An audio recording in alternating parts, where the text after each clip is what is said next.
What we discovered with President Trump starting in 2016 is that there were really different patterns among women, going to be an absolutely crucial issue coming into the next election. Frankly, if Joe Biden is reelected, it's going to be because of women voters, period.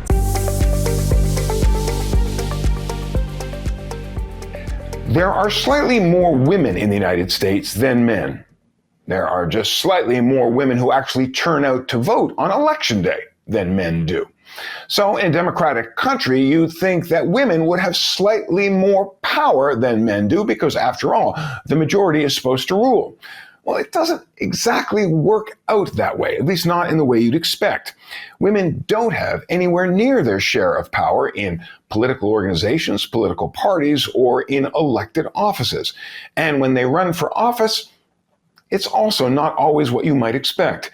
When Hillary Clinton became the first woman with a serious chance of winning the White House, more white women voted for her opponent, Donald Trump, than voted for her.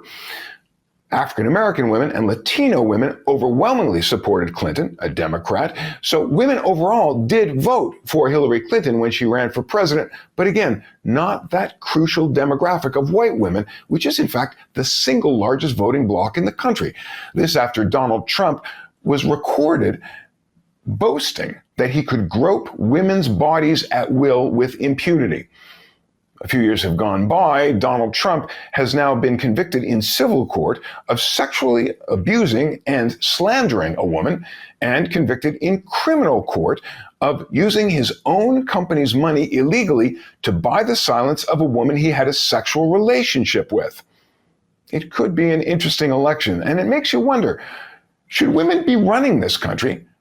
Are they running this country already in ways that surprise us? Karen Kudrowski is with us, and before we turn to her, let me ask you, if you're watching, drop a comment, drop a question. We want to hear from you. And Karen Kudrowski, we want to hear from you as well. How would you see the situation? More women are voting, but where are they when it comes to actually exercising power?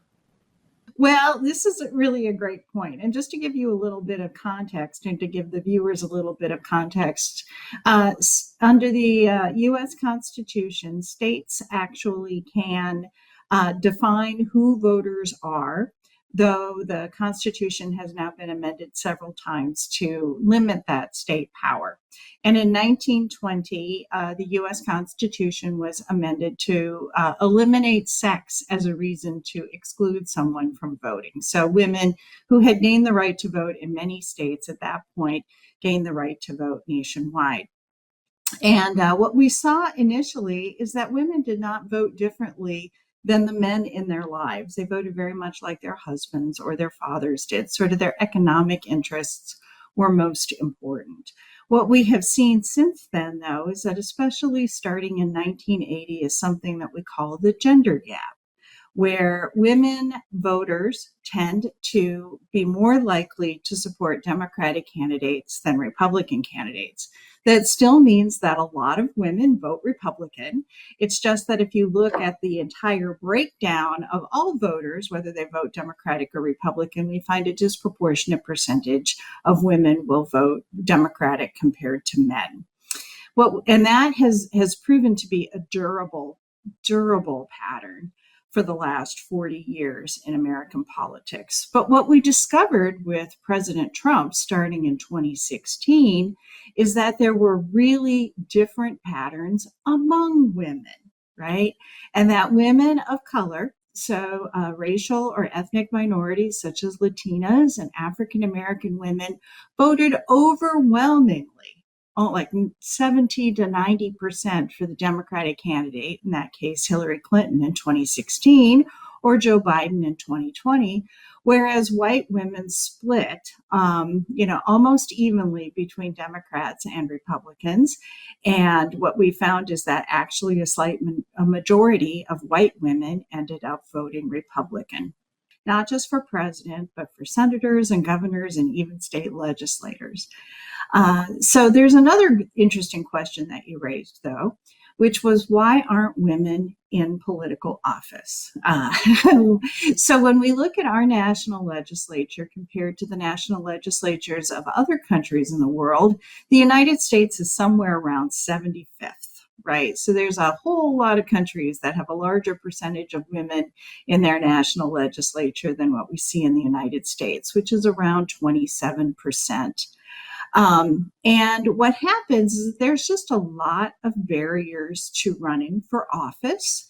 It's very expensive. There's no public financing for campaigns and elections in the United States. So candidates have to raise their own money or draw from their personal fortunes to run for office, which is very expensive.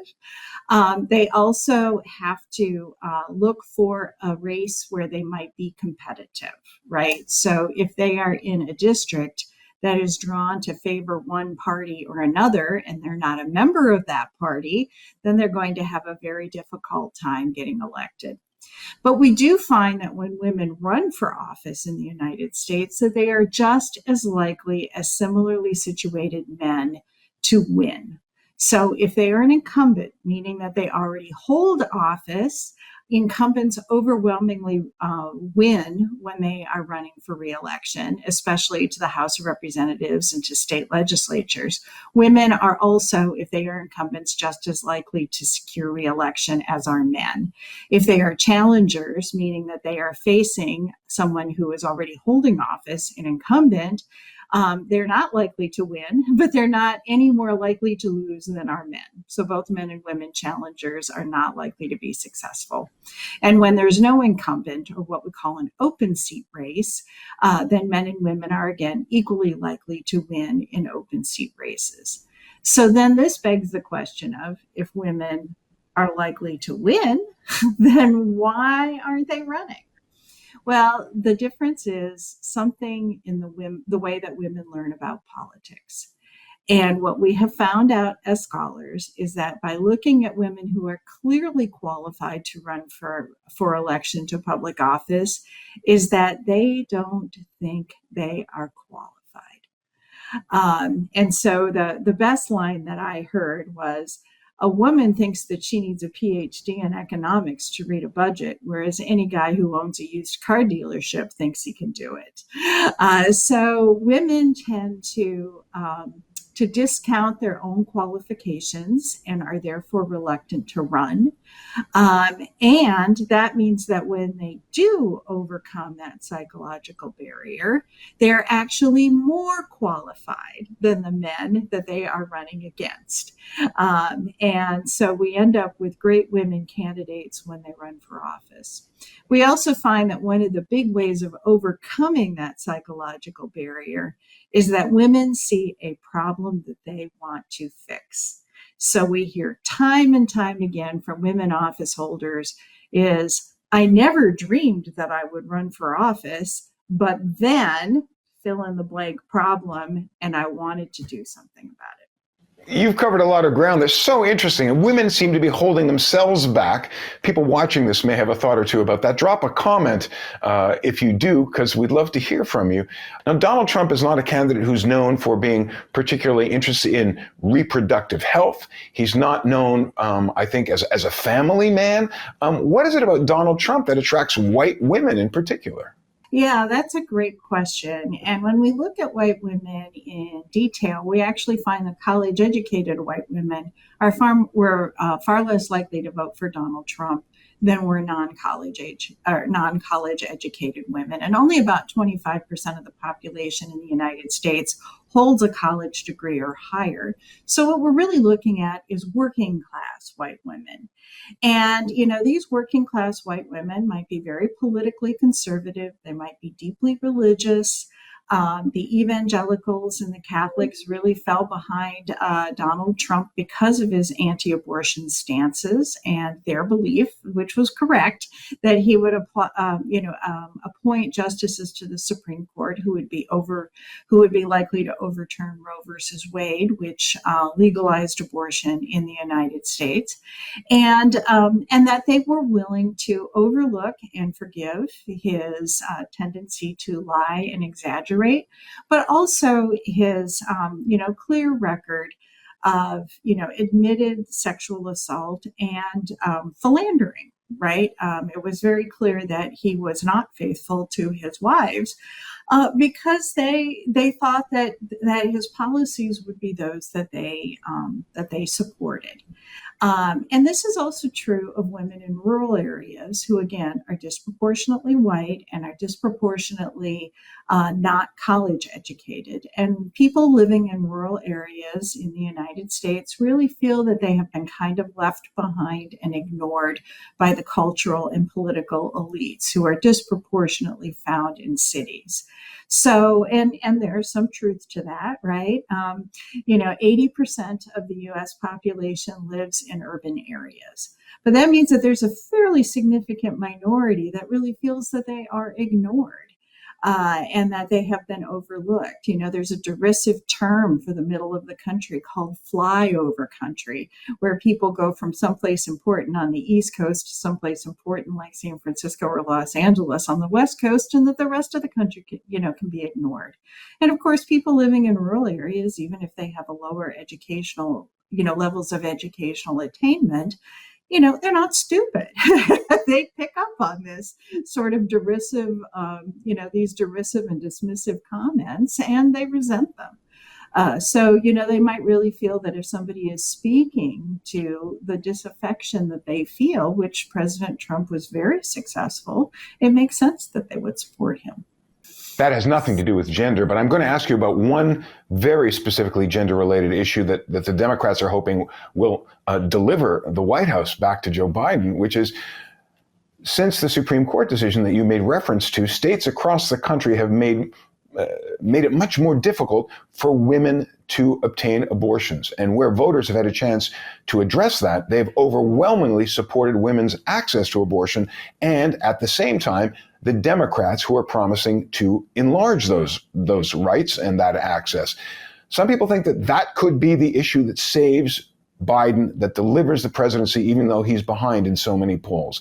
Will women do that? Will women do that because of that issue, do you think? I certainly think that is going to be a key issue in this campaign, and especially for women voters, because we have seen even in conservative and rural states that women have turned out in very large numbers to support abortion rights and access to birth control.